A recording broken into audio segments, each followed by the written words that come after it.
Akanke, Akanke. The word kan here means to do something deliberately. Kéèyàn kanlẹ̀ ṣe nǹkan.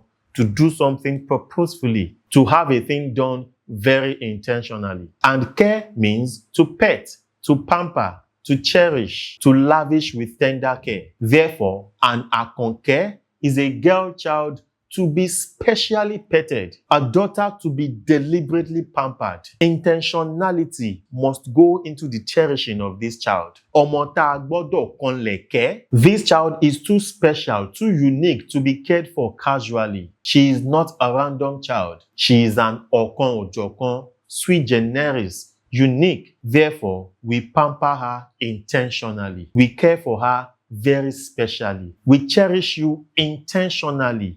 À ń kanlẹ̀ kẹ́ ẹ nítorí àkànkẹ́ lóríkì rẹ̀. Wàá ṣeré.